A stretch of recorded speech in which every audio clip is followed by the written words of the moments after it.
It's laid back indefinitely. It's an exact duplicate of it, 66. He said it never should have been released. Do you have your handouts? He said it was somehow got numbered accidentally. You ready?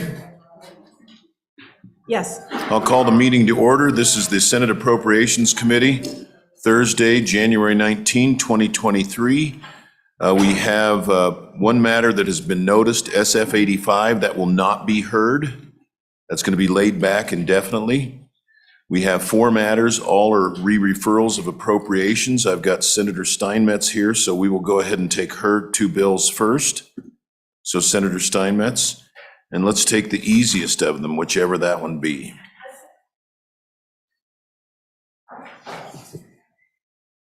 Thank you, Mr. Chairman. Senator Steinmetz, Chairman of the Ag Committee today. And you were on appropriations, but just as a reminder for everybody here, we're just here to look at the appropriation. We don't get into the merits of the bill. Absolutely. Except occasionally. Yes, thank you, Mr. Chairman. So we're here with the Omnibus Water Bill Planning Senate File 96 first. And I will let Director Mead tell you the appropriation amounts and the small changes we've made to the bill. Welcome, Director Mead. Thank you, Mr. Chairman. Jason Mead with the Wyoming Water Development Office. You should have in front of you a 3-ring binder with the blue sheet on the front.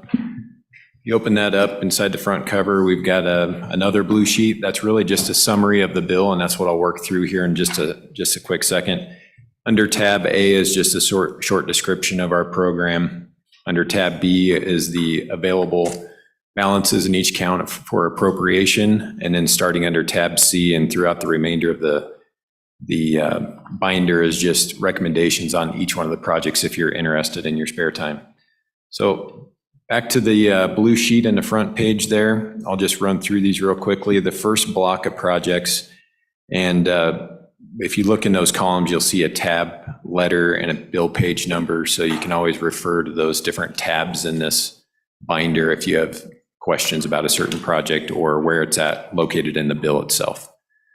So the first block of projects are account 1 new development projects. We have a total of 7 projects for a monetary total of $1,596,820. The second block of projects are our level 2 projects, or our feasibility studies in account 1. We have 2 projects there for a total of $1,795,000. The third block of projects, or section 3 in the bill, is our level 1 projects in account 2 rehabilitation. So these are projects that are 15 years and older. We have 4 projects there, and the total for that section is $960,000. Section 4 is our level 2 feasibility studies in account 2. We have 5 projects totaling $1,633,000. I'll skip forward just real quickly. You see level 2 project amendments, section 6, and level 2 project amendments in section 7. So we've got 2 amendments, one's out of account 1 and account 3. The total for those is $450,000 for account 1 and $420,000 for the account 3 amendment. Going back to section 5, when we were reviewing the draft omnibus bill with Select Water brought an amendment to the bill to include a conveyance loss study in the Green River, Little Snake River basins. And considering the developments in the Colorado River, it was thought that it would be good to get a handle on the consumptive use portions of conveyance ditches throughout the basin. And this would try to come up with some regional numbers that could be applied, which would help inform regulation in the instance of a Colorado River curtailment, or the potential to inform and potentially come up with good projects for system conservation projects or programs that could come out of the Upper Colorado River Commission. Section 8 would be what I would jump to next, and that is a transfer of $500,000 from the general fund to account 1 to fund that conveyance loss study that we just talked about in section 5. Moving on to section 9. So throughout the history of the Wyoming Water Development Commission, The majority of the time, the Board of Control has been funded through the general fund. And the Board of Control are superintendents in the 4 water divisions throughout the state and hydrographers. And really, it's the regulation of Wyoming water law throughout the state. And as I mentioned, that's typically been funded through the general fund. During times when revenues have been short, say the time frame from the early 90s to the early 2000s, and then again in just the last 5 years or so, as somewhat of a budget balancing tool, I think the legislature has funded that Board of Control out of Water Development Account 1. And that's to the tune of roughly a little over $7 million a year. And if you consider the raises from last year, that's about $7.4 million a year. That comes out of Account 1 to fund the Board of Control. So again, the Select Water Committee brought an amendment to the bill to remove that from Account 1 and put it back into the general fund as it has been historically. And then the last section, Section 10, again deals with the Colorado River. The Select Water Committee has amended into the bill an Upper Colorado River Basin Project Coordinator, and that would be a full-time position within the Water Development Office. The funding would come from general fund, $125,000 in general fund for just fiscal year 24, because we're in the middle of the biennium. And then moving forward, that position would be funded through the water development standard budget.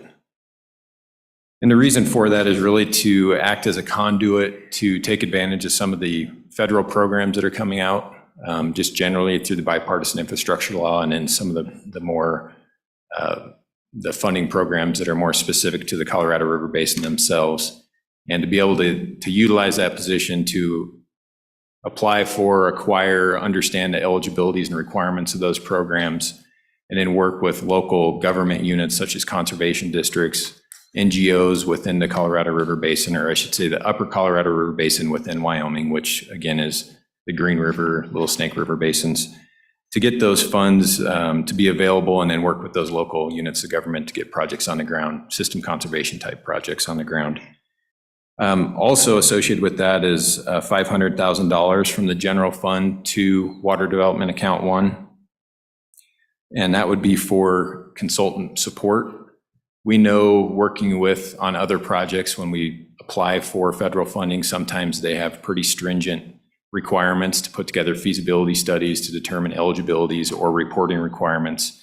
And for us to be able to utilize some of the professional consultants throughout the state and the different professional competencies they have that we might not have in the office, that would allow us to do that and meet some of these federal requirements that may come along with the funding. So with that, I would ask if there are any questions on the bill.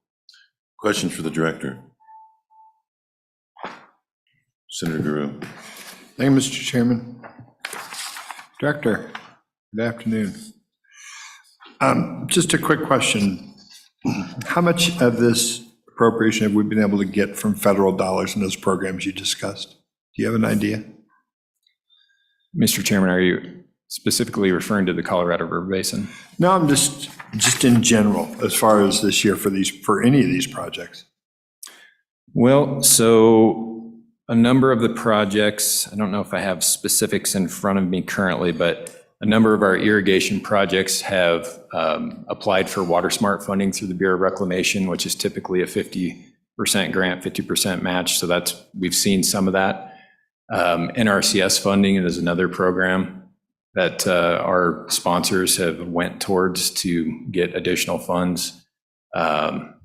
Sometimes it's partnerships with Game and Fish or Trout Unlimited, Nature Conservancy, to try to bring a lot of funds together if there's environmental benefits as well. So there's been a number of different federal programs, and we continue to encourage that, especially with the bipartisan infrastructure law and funding that's becoming available.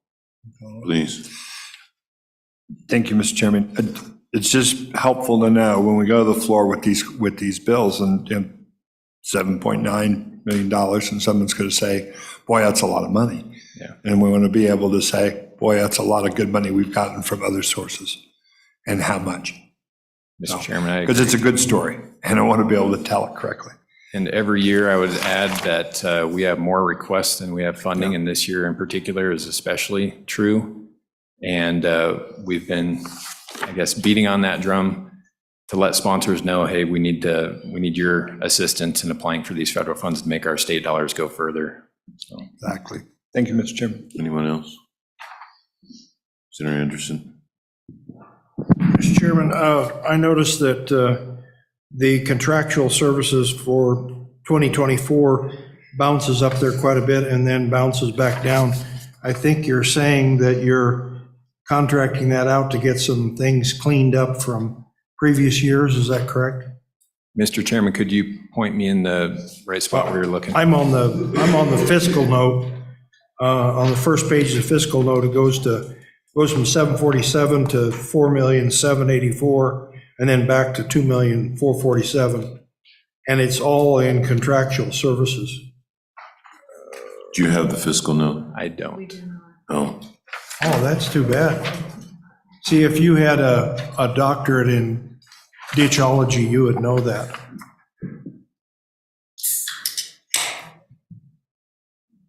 so at the very bottom, expenditure by series and year. The third line down, 0900 contractual service costs is what he's talking about. From between 23 and 25, it goes 300,000, 4.6 million, and 2.4 million. It's What you were a talking about. rapid acceleration and then a deceleration. Go ahead. Introduce yourself. Oh, I see, that's what you're. Yeah. Mr. Chairman, David Ray, I'm the fiscal manager for the Water Development Office. All of these planning studies in this particular omnibus bill for planning, that's all 900 series contractual services with consultants. And most of those finish within that second fiscal year. This bill would be effective immediate, and we'd go under contract with those consultants at our March commission meeting. And then the projects would kick off after that, notice to proceed. So most of the expenditures for those studies would occur in fiscal year 24. And that's why you see that jump, with most of it being in fiscal year 24. Does that resolve your questions? No. Try it again. That's all right if that's the answer. So what you're saying is you have a lot of contracts coming up in 24 that you don't have in 25 or 23, I guess is what you're saying, huh? Mr. Chairman, I could add, so when we start our project, it's just when we're looking at these studies, it's typically 18 months to a 2-year study. So if we start, let's say in May or June of 23, there's going to be just a month or so in fiscal year 23.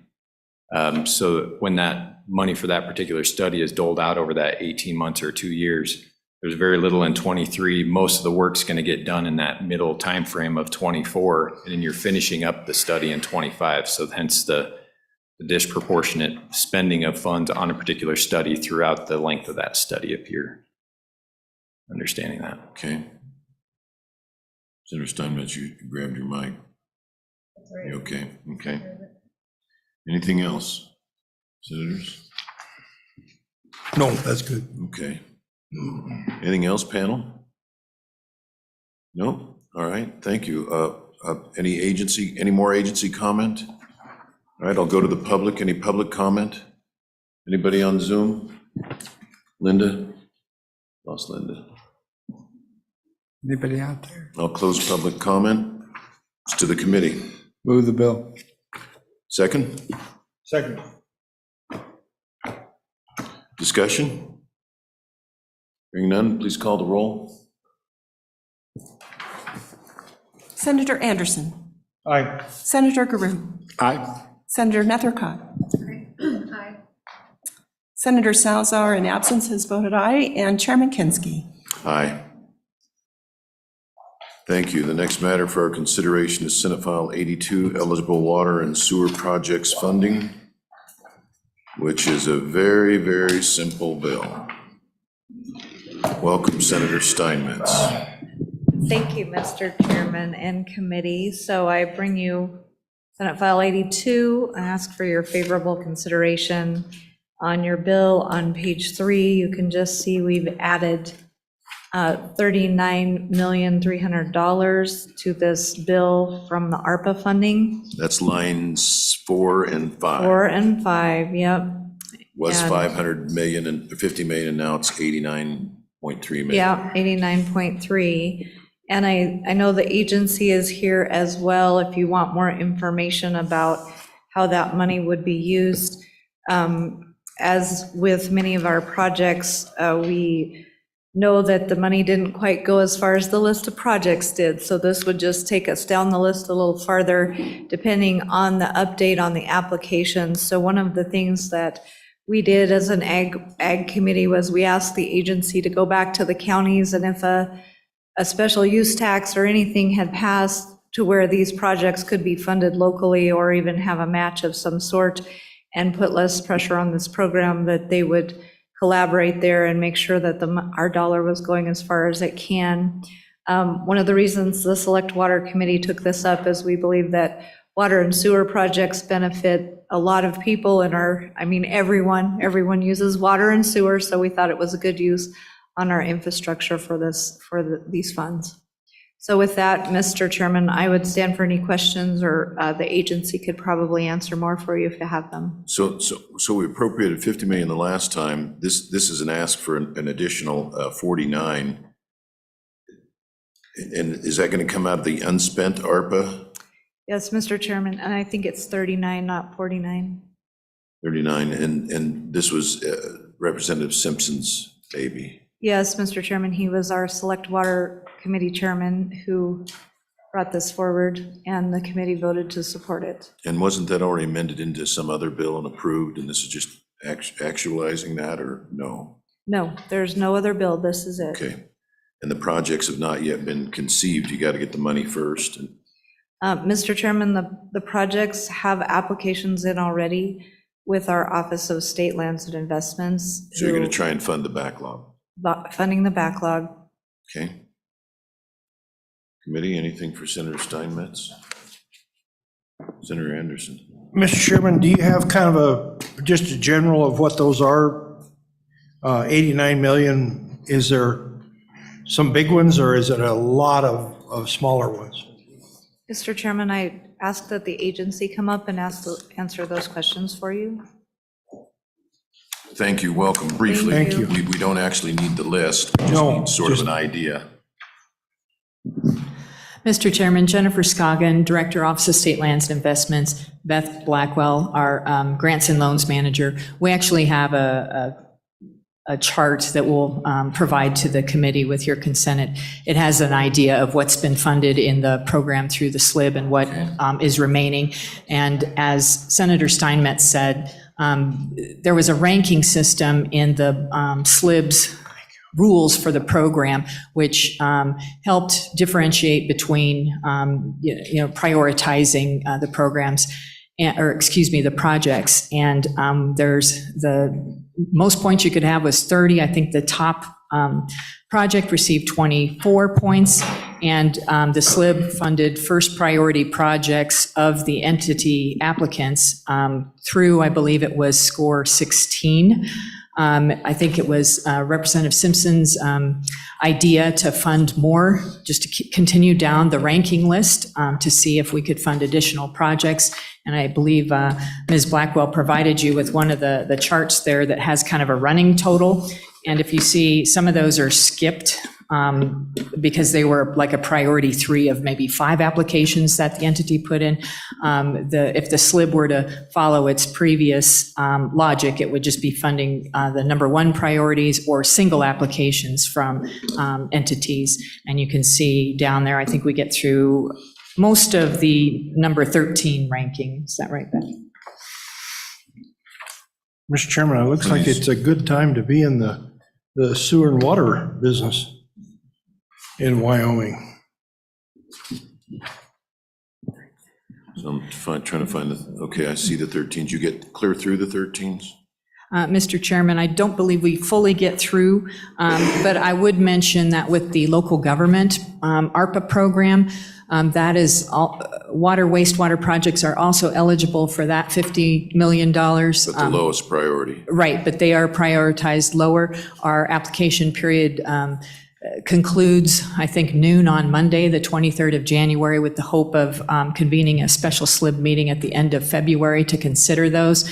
So far, though, we did give applicants under the water sewer program that were not funded an opportunity to push those applications into the local government. And in the event that there are funds available and the SLIB decides to fund it, they can also do so through that. So this would be on top of that. But at this point, we have a lot of balls in the air, so we're not sure how many of the existing water sewer that would be on this list might get funded through the local government. But certainly the amount that's recommended for addition to the program would make a significant difference.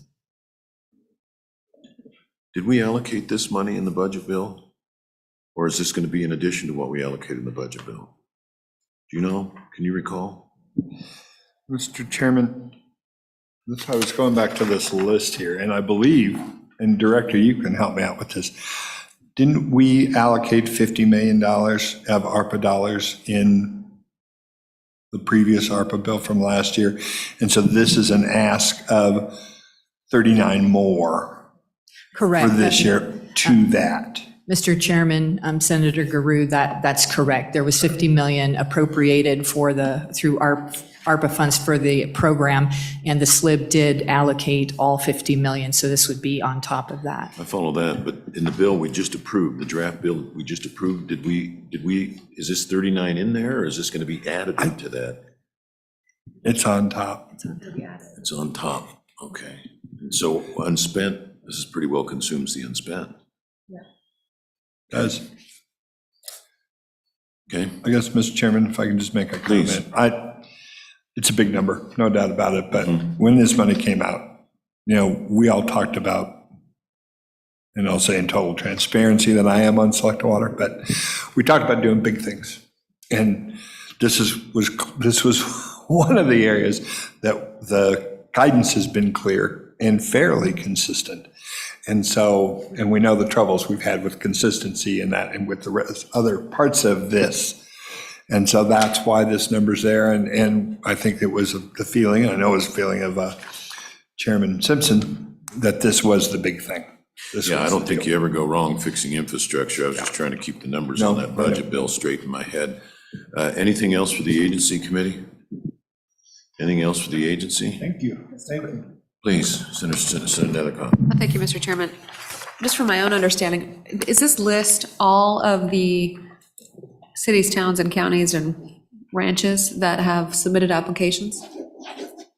Mr. Chairman, Senator Nethercott, between the two lists that you received, the first one was approved applications. Between that list and the non-funded applications, that was everything that was received. It was 113 applications for over $200 million. Thank you.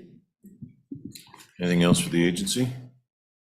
All right, any other agency testimony?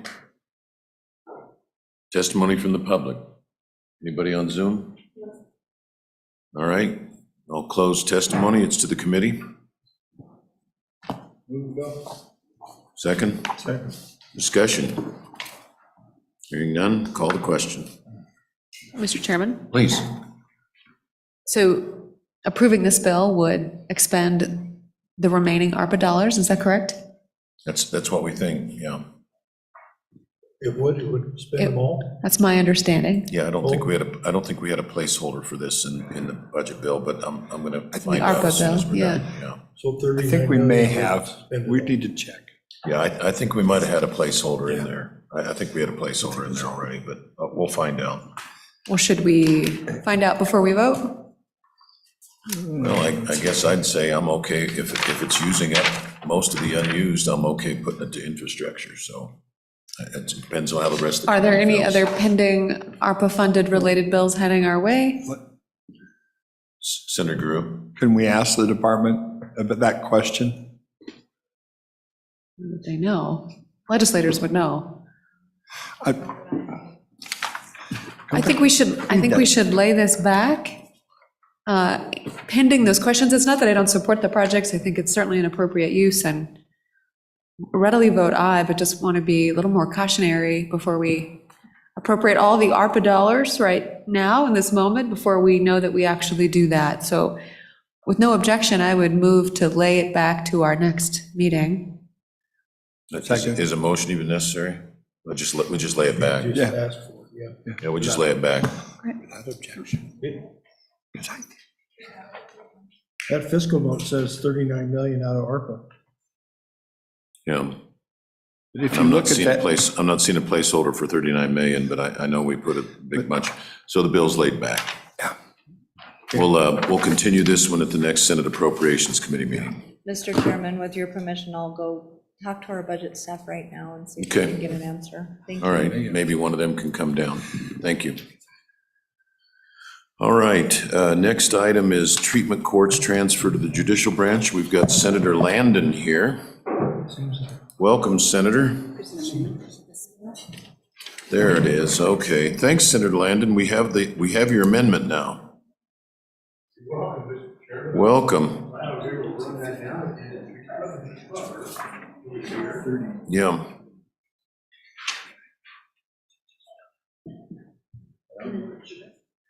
You know, I guess this is the same question we had on the last. I thought we approved this in the budget bill.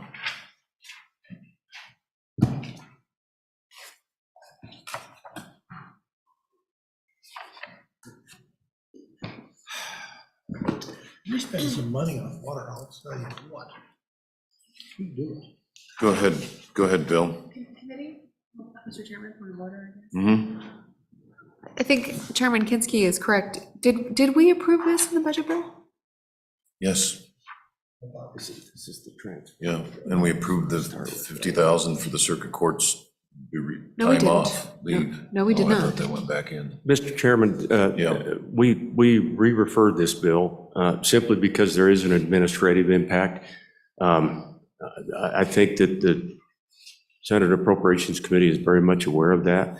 To me, it's negligible, but it's it's there. So we just wanted to cover all the bases, and it's nice to have Ms. Butler alongside. She was there during the interim. The former chairman of Judiciary is here, fortunately, so I'm sure that you can get any questions answered on this transfer. So there's no actual appropriation here, Bill? It's just purely the administrative impact? Mr. Chairman, my name is Elisa Butler. I'm the State Court Administrator for the Wyoming Judicial Branch, and it is a transfer of funds from the Department of Health to the judiciary. So it amounts to 6.7 million, around that per biennium, that would be transferred from the Department of Health to the judiciary as of July 1st, 2024. You know that, where's that transfer? Is that in the fiscal note, the transfer? Let me see, yeah, Department of Health. Well, I guess technically there is an appropriation, so technically it comes to us. Administrative impacts we usually don't see, but this one, okay. That was, Mr. Chairman, it was substantial enough. I just felt like we Yeah, I needed to get just you. visit real quickly again, just to make sure that Makes the sense. Appropriations Committee was aware of it. So.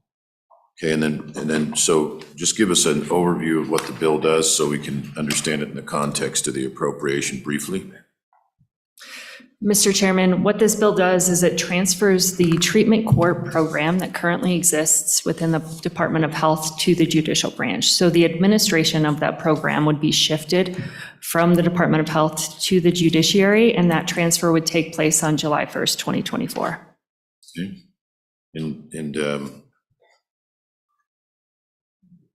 all right, so there's an administrative impact. And is the administrative ongoing, or is that sort of one-timed in order to incorporate it? Mr. Chairman, I'm sorry, can you repeat that? Is the administrative impact ongoing, or just that one time to absorb the program? Mr. Chairman, it's one time in the fact that the transfer would only happen once, but the appropriation would continue year over year, the same way it has with the Department of Health. And then, Bill, you had an amendment. You want to tell us about the amendment? Mr. Chairman, that's on the next bill. Sorry. Regarding this transfer, I would Okay. only say, Mr. Chairman, and we'll hurry Okay. through this. I know you're busy. We received a lot of testimony in committee. Of course, that follows the interim work of Senator Nethercott and the Judiciary Committee. We did not get any negative vibes at all. The executive branch is very much on board with this. and the judiciary branch is very much on board. So we were happy to bring it upstairs and look forward to the debate on the floor. Okay, committee, anything for Senator Landon or Ms. Butler? Anything, any other agency comment? Anybody from the public? Please. Let us know your name and what capacity you're here in. Welcome. Okay. Yeah.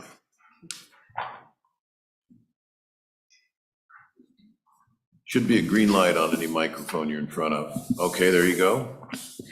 Thank you, Mr. Chairman. Kathy Russell, resident of Cheyenne, Wyoming. Okay, welcome, Kathy. Thank you. Mr. Chairman and members of the committee, I had a handout for you, and I also sent you emails. I don't know if you've had an opportunity to look at them. Excuse me.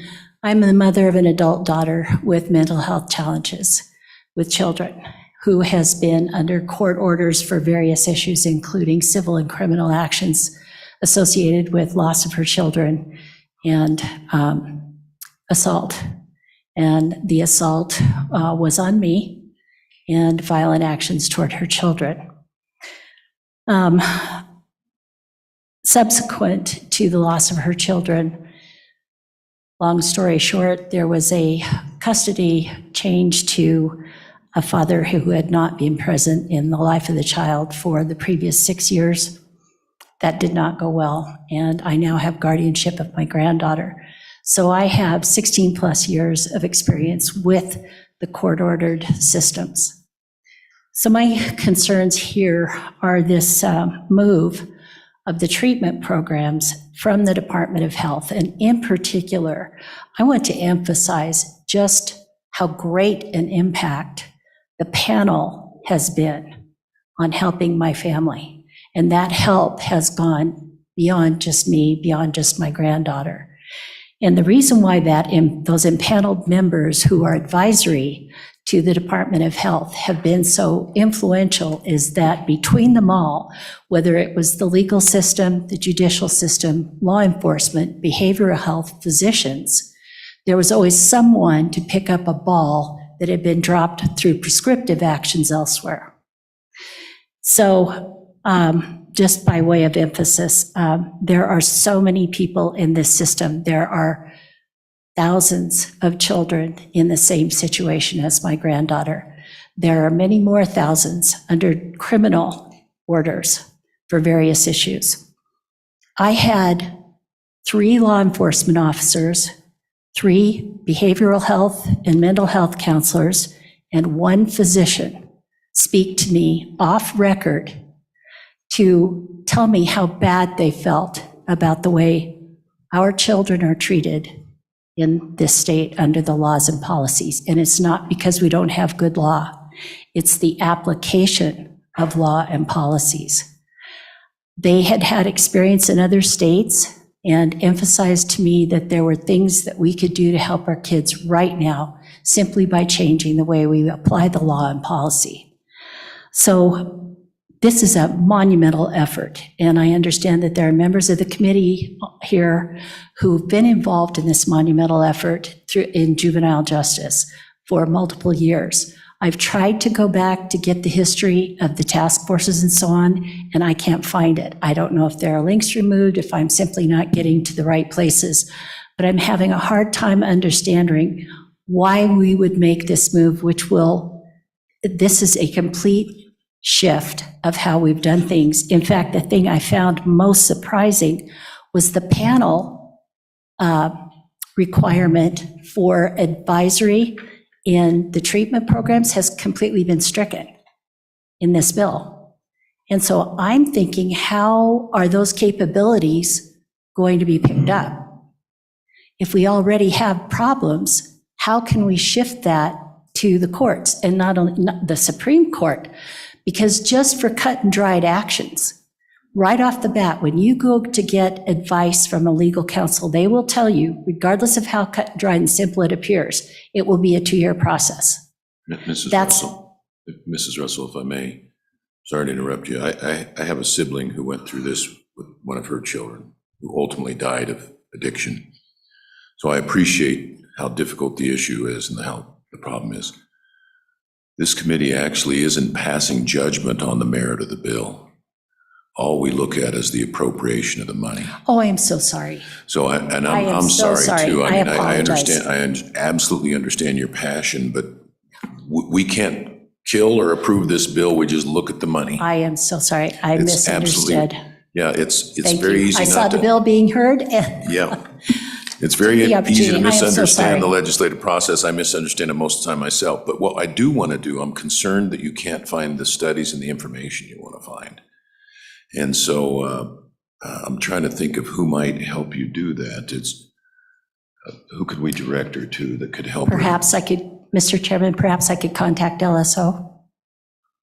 Senator Nethercott? Mr. Chairman, if I may, so the Joint Judiciary Committee took this issue up during the interim, and they had a total of 3 meetings throughout, as you might recall. Yeah, I've got those. So much of those meeting materials, if you go to the legislative's website and go to the calendar, look at the Judiciary Committee's meetings, those meeting materials are published and are very helpful. And then you can also go back and see the testimony, both from the court and the Department of Health, addressing how your concerns will be met moving forward.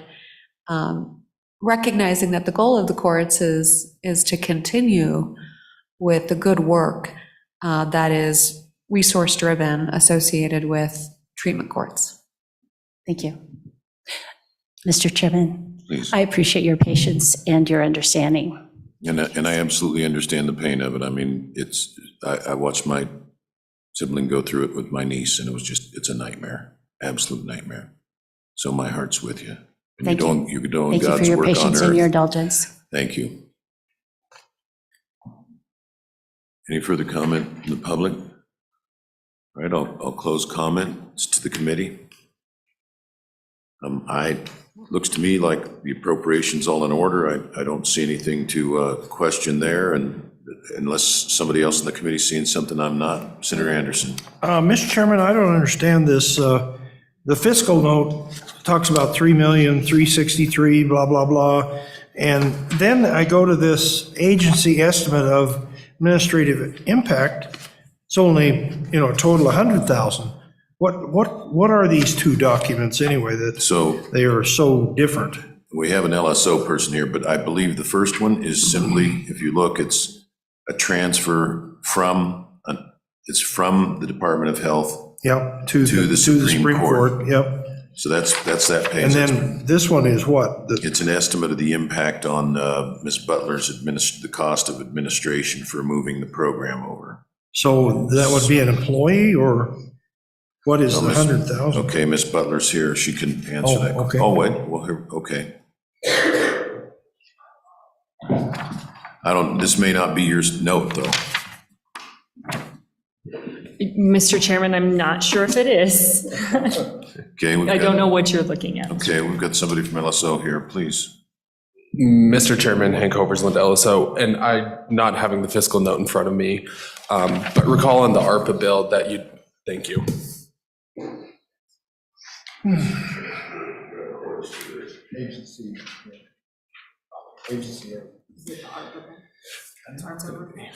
Yeah, so Mr. Chairman, that's what I was going to say. Recall in the ARPA bill and judicial letter number 1 that we got earlier this interim for $100,000, that's going to be a study for a consultant on how to implement this this transfer of the treatment courts from the Department of Health to the Supreme Court. So that was a request for $100,000. You all approved that. The language in that footnote in the ARPA bill as it stands right now would, it's contingent on this bill passing. So I believe that. It is contingent, okay. Yeah, it's contingent on Senate File 23. So I believe that $100,000 in ARPA direct money would cover this administrative impact, if I'm understanding correctly. Mr. Chairman, that's correct. We did make that request so that we could hire a consultant to do a smooth transition between the Department of Health and the judiciary and make sure that we can have as few bumps along the way in that transition as possible. Okay, thank you. I hope one consultant and $100,000 does it. Yeah, it does. Sounds like a big job. Okay, anything else, committee? Before we call the roll, anything else? Call the roll.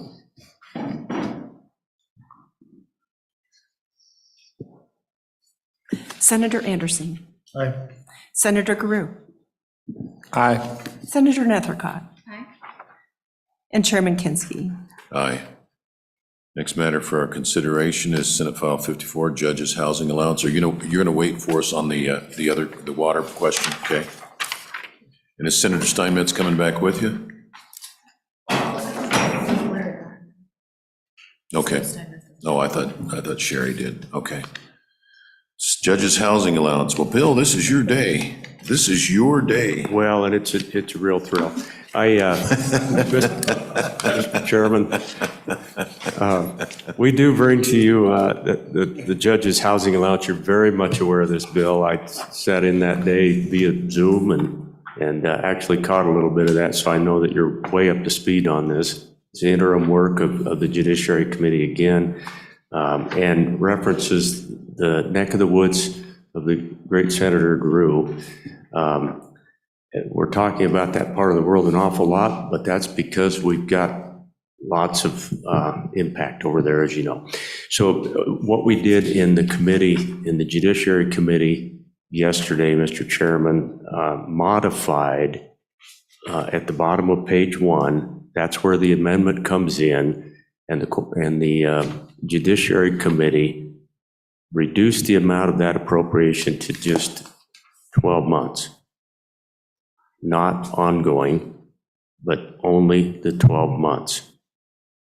That is the standing committee amendment, and that's the way the bill would hit the floor pending whatever the Appropriations Committee does with it.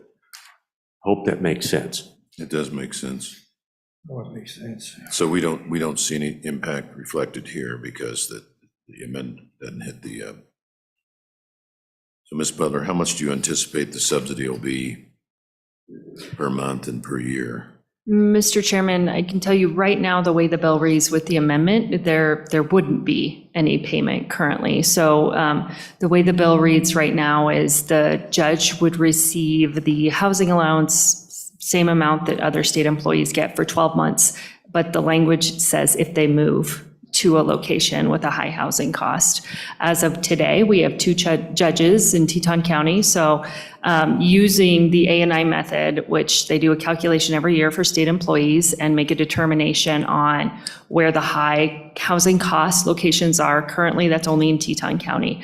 We have 2 judges in Teton County right now, Judge Rada and Judge Owens. Both of them live in Teton County. They do not move there, so they wouldn't receive that housing allowance today or when it's passed.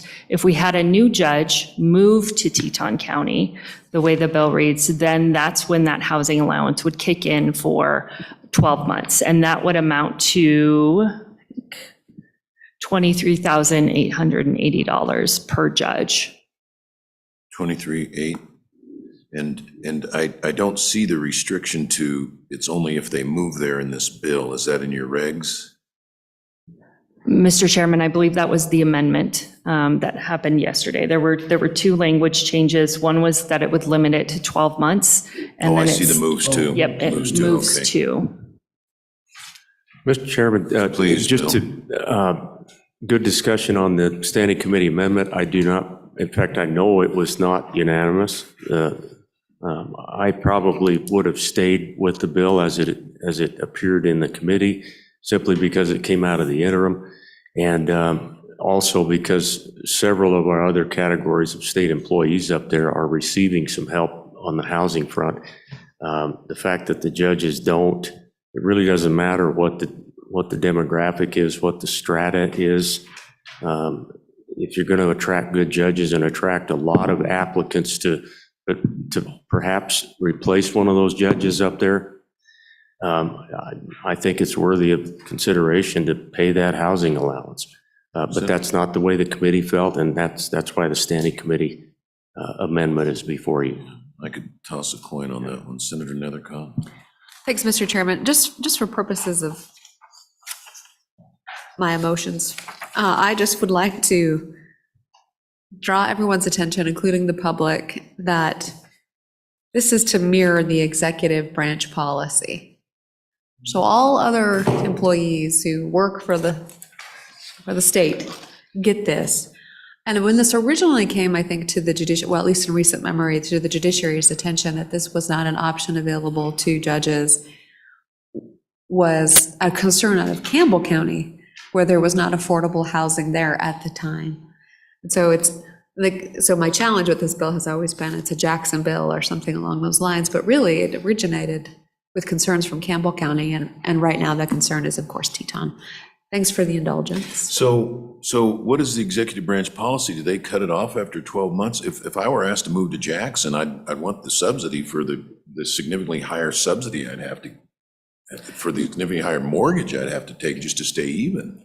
Mr. Chairman, they do not. So the current executive branch policy for state employees provides that if an employee lives in a high housing cost area, they do the analysis every year, then they receive the housing allowance into perpetuity, I believe. I don't know that there's a limit until the next analysis comes out, and unless, Teton County all of a sudden doesn't cost a lot to live in, then they would no longer receive that housing allowance. And so it's just based on that analysis that they do every year. So the housing allowance stays unless that analysis indicates that the housing costs have gone down enough to not provide that a housing allowance to state employees.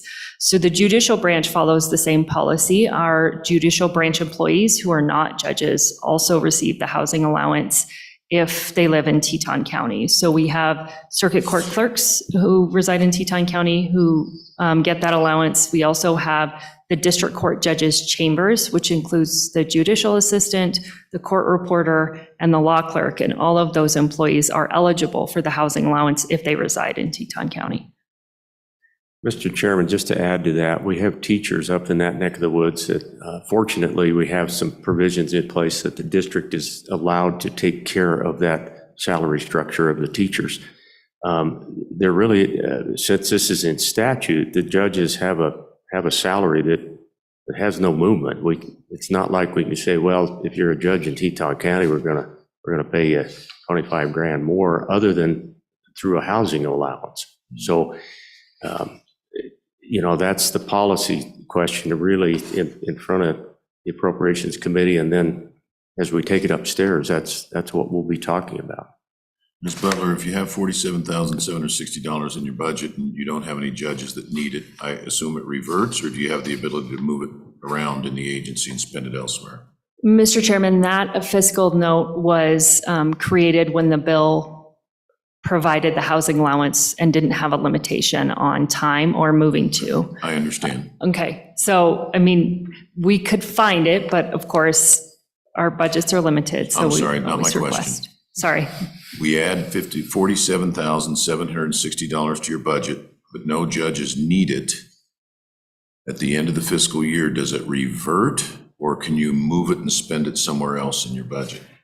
Mr. Chairman, I believe it would revert depending on how it's placed into the budget, but I don't know that to be true, absolutely true. But I believe it would revert. And If you could find out and let Senator Landon know, that'd be helpful. Mr. Chairman, absolutely. Senator Anderson. Mr. Chairman, I'm having a hard time understanding this for a period of 12 months. If I'm a judge and I move to Jackson in July, and it's already been determined that it's a high rent district, then I start receiving it in July. But this would say that I receive it July to July, but the change might be in April for all I know. I don't know when the thing is recalculated, so that but I receive it for 12 months. Is there a conflict there for that when I receive it? I'm not sure I'm following the question. Well, I'm saying at some point in time, somebody's making a determination that these are high rent places, and that takes place January of the year. And so then that carries on for 12 months. Yeah. But if I move in July, this amendment says I get it for 12 months. And they redo that in January next, but I continue to get it even though it goes down, even though it isn't a high rent district anymore. Ms. Butler, Is that the way I read it? Does the state regulation provide that it adjusts each January as long as you're getting it? Mr. Chairman, I believe it's adjusted in the summers, but I understand, and I would have to look at the bill more carefully. I'm not sure if there's a conflict, but I'd have to go back and look at the executive branch policy once again. But I understand what you're saying. If you move there in January and then in July, the analysis that comes from A&I says it's no longer a high cost of housing area, would the judges still be entitled to receive that extra 6 months of, According to our amendment, he would. of housing allowance? And possibly, I think, well, Mr. Chairman, I have to go back and study a bit. I don't know. Yeah, Mr. Chairman, I'm sorry, I don't have an answer for that either. I think the intention, Senator Anderson, was 12 months upon being hired up there in that county. You would, for the first 12 months of your career up there, receive the housing allowance, and then after 12 months, we'd shut it down. Oh, really? Mhm. Yeah, that's it. That's what the amendment That's- does. That's the amendment 12 months, and then it ends. out of the That- Judiciary No, Committee yesterday. No, we don't either. He said the committee was split over it.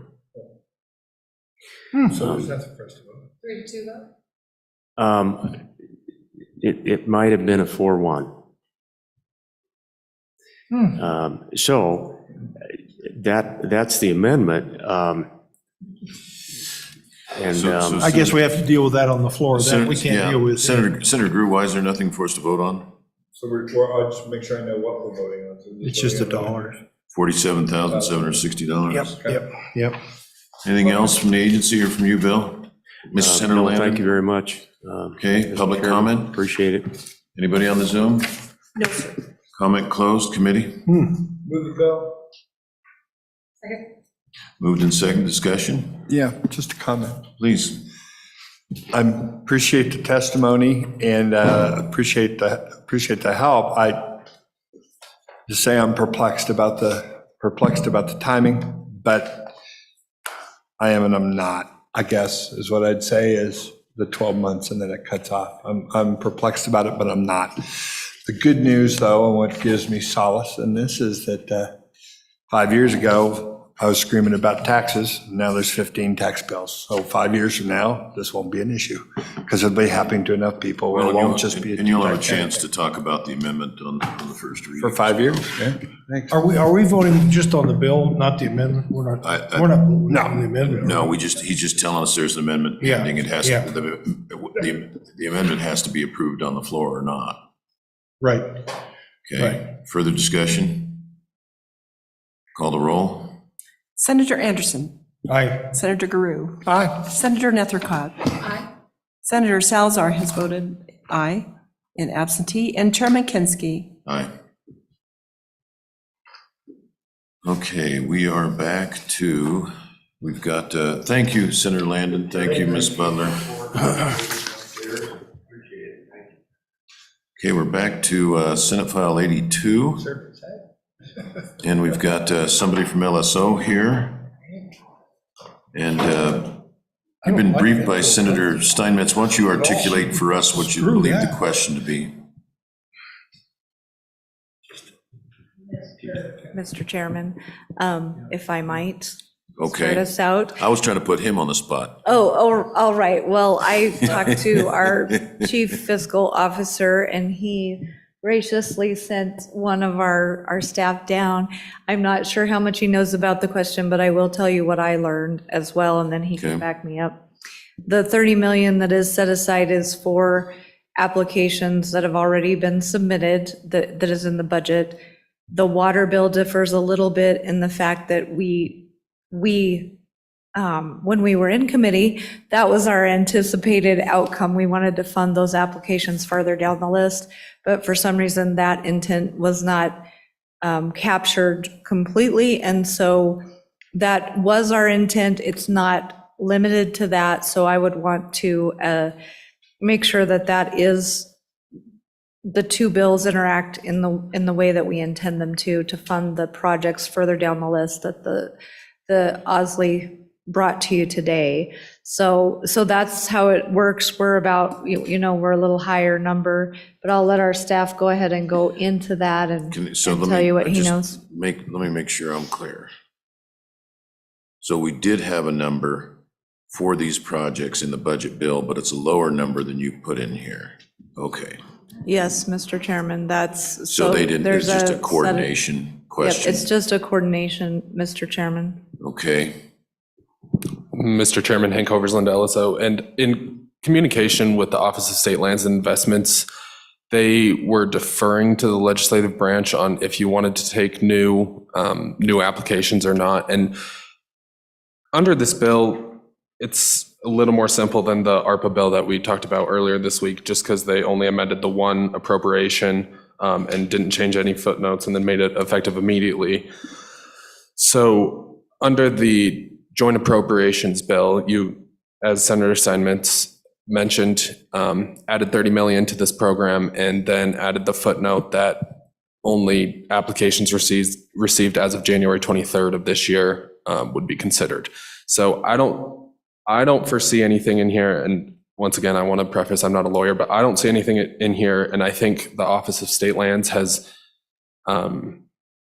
interpreted it, and I think in the Select Water Committee, I did watch that meeting. I wasn't there, but I did watch, and in Joint Ag, the intent behind this 39.3 was to fund some down the list that the Office of State Lands and the SLIB did not approve and didn't have enough money for. here, I've got a homework assignment for you.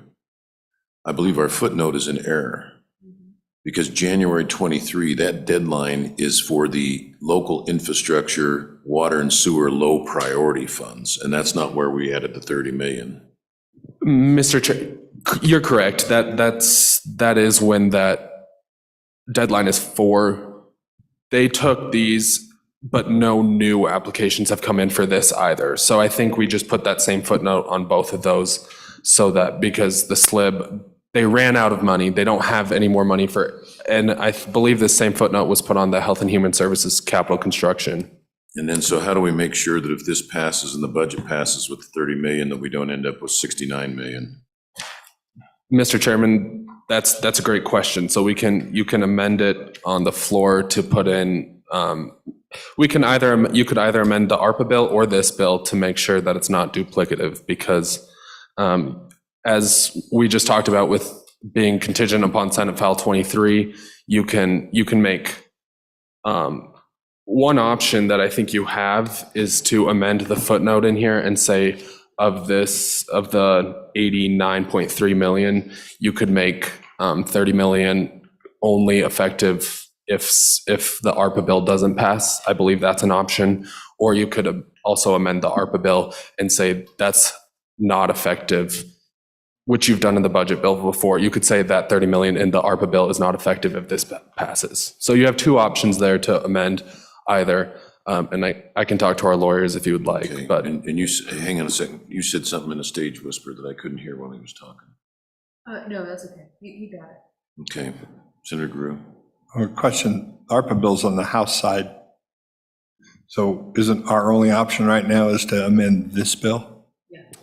Okay, just want to make sure. I think we'd amend this bill to say if the ARPA bill passes. because if the ARPA bill doesn't pass, they can still take the money. It's good. Yeah, because this grabs 39 million. So if the ARPA bill fails, this bill could still go. If the ARPA bill passes, I mean, can this one just say 8.9. we use whatever amount is allocated to that program in the ARPA bill if the ARPA bill passes? Yes, so you can make this money contingent upon the ARPA bill passing, and On the amount in the ARPA bill passing, because that amount could be amended.